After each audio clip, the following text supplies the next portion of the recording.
là-bas dans un instant. Et on aura Sidney Oana, un chirurgien esthétique contre cette pratique. Ce sera dans quelques minutes. Pour le moment, on va parler des punaises de lit. Punaises de lit, c'est le nouveau cauchemar des Français. Ouais. Et on va vous donner tous les conseils pour vous en débarrasser. C'est un truc de fou. En ce moment, tout le monde en parle. C'est vraiment même, je vous le dis, une cause que l'État a pris très au sérieux. Les punaises de lit, je vous le dis, c'est un truc de malade. Gilles Verdez peut se retrouver également dans votre lit. Voilà.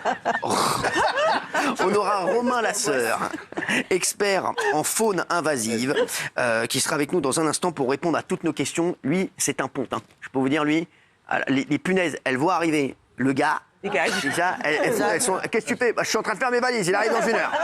C'est le Ratman des punaises. Ah, mais je vous le dis, il y a Ratman et là, lui. Voilà, regarde, c'est parti.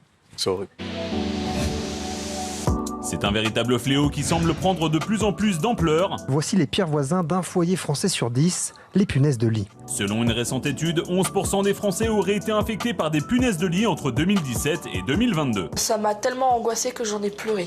Ces petits insectes de quelques millimètres qui nous piquent et se nourrissent de notre sang pendant notre sommeil ruinent la vie de certains qui peinent parfois à s'en débarrasser et qui doivent faire appel à des spécialistes. Je fais exprès en fait de bien noyer le matelas. Je veux vraiment que l'insecticide pénètre bien. Alors comment faire pour les éradiquer efficacement ? Punaises de lit, le nouveau cauchemar des Français. Tous les conseils pour enfin s'en débarrasser ce soir dans TPMP.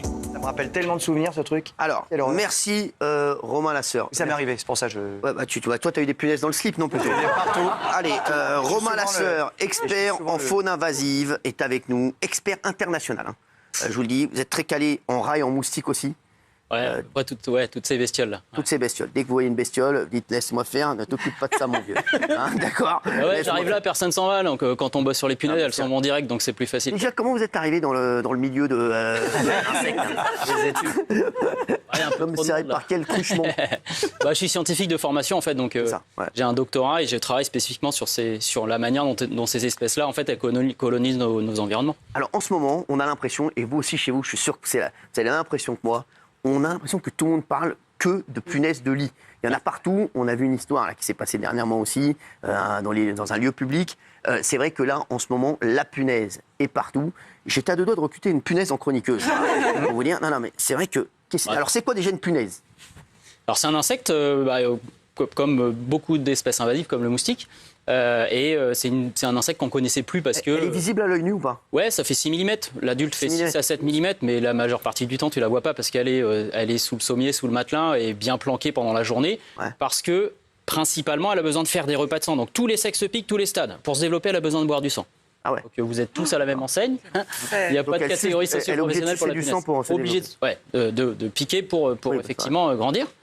Et donc, en fait, elle va se planquer dans des endroits pas très loin de vous, 30-40 cm maximum. Et puis, quand vous êtes tranquille, j'ai tendance à dire la chambre à coucher, mais il y a les toilettes aussi. Il y en a qui restent un petit peu longtemps aux toilettes. Le canapé, le siège de cinéma, le siège de bus et les commissariats. Comment elles font ? Elles ont genre des talkie-walkie. Ouais, ça y est, il est en train de dormir là. Ouais, c'est ça. Ramenez-vous les gars. Canal P638. Non mais sans déconner quoi. Elles sont très intelligentes. Ta peau en fait, elle génère du CO2 et des odeurs humaines en fait, qu'on appelle des phéromones, des phéromones humaines. Et elle te repère à ça. Elle est pas très loin. Elle monte et elle arrive quand t'es peinard. La nuit, entre 2-3 heures du mat, tu bouges pas. Ouais. Elle te pique. Elle fait son repas de sang qui dure entre 10 et 20 minutes. Ah ouais. Et puis elle redescend.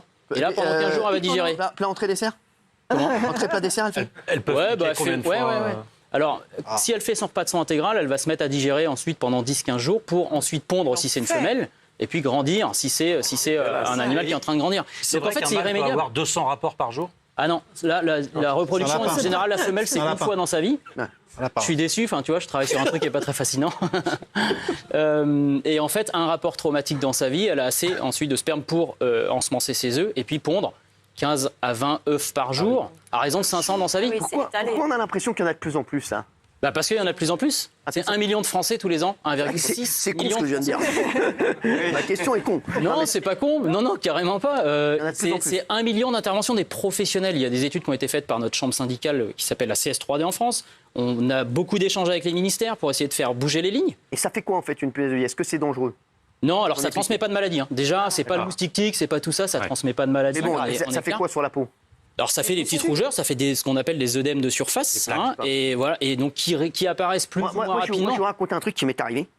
Je vais dormir un jour dans un hôtel, Et je vais dormir, je vous jure, je dors avec un pote qui s'appelle Jérôme. D'ailleurs, il doit me regarder. On dort dans le même lit. C'était un lit 2 places. On se réveille le matin. On était à un tournoi de poker, d'ailleurs, au Ville. Et on se réveille le matin. Il est piqué de partout par des punaises et moi, j'ai rien eu. Comment ça se fait? En fait, chez le moustique, c'est bien connu, ça pique en fonction des résus sanguins. Ouais. La punaise, on n'en est pas encore à ce stade-là, on fait énormément de recherches, parce que moi je fais encore beaucoup de recherches. En fait, ils ont tellement bouffé lui, ils n'ont pas le temps de se mettre sur moi. Quoi. Ouais, non, mais en fonction de ses odeurs, son dégagement de CO2, sa température à la surface, qui est probable. Alors on ne veut pas savoir ce qui s'est passé la nuit, hein, si tu veux, les échanges de CO2. Mais potentiellement, en fait, ouais, tu as des peaux qui plaisent à la punaise, d'autres qui plaisent beaucoup moins. Et donc c'est vrai que. Et c'est exacerbé chez le moustique. Chez le moustique, on voit que ça pique certaines peaux et pas d'autres. En fait. Alors.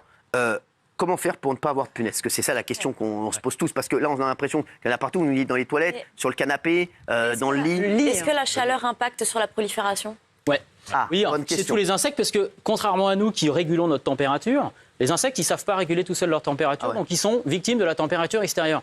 Et en fait, les cycles s'accélèrent, le métabolisme s'accélère avec la température. Donc plus il fait chaud, plus le métabolisme s'accélère, plus elle digère le sang rapidement. Et plus elle est capable de faire il faut mieux qu'il fasse froid dans la maison. C'est ça parce que. Alors quand il fait froid, elles se mettent ce qu'on appelle en diapause. Tu as l'impression qu'elles ont disparu, elles piquent plus. Elles sont encore là, mais elles sont en métabolisme ralenti.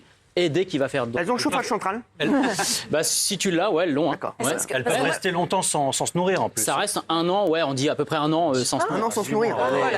Donc vous traitez, vous avez l'impression d'avoir été super bon parce que vous n'avez pas fait appel à nous.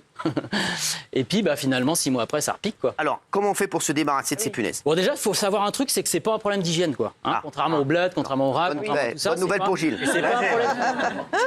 C'est pas un problème, je dirais, d'insalubrité. On trouve des punaises dans tous les grands hôtels et dans tous les petits hôtels. C'est ça. Moi on m'a dit que je les avais ramenés de voyage. Ouais. 50% des gens se contaminent quand ils font des séjours à l'extérieur de chez eux. Ouais. D'accord. 50%, donc, et beaucoup à l'étranger. Donc beaucoup de randonneurs. On dit parfois qu'il faut ramener, quand on ramène sa valise d'un pays où il y a des punaises de lit, il faut la mettre dans sa baignoire et ouvrir la valise. Alors je vais vous donner quelques conseils. Alors écoutez chez vous. Déjà, ce qui est important, c'est de bien avoir en tête qu'il y a déjà 50% des gens qui ne parlent pas de leurs problèmes de punaises à leurs amis.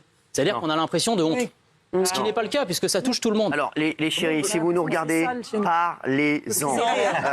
Vraiment, on ne vous jugera jamais. Je vous le dis, franchement, dites-le. Juste, avant que vous nous donniez deux, trois choses pour éviter d'avoir des punaises, comment on sait qu'on en a?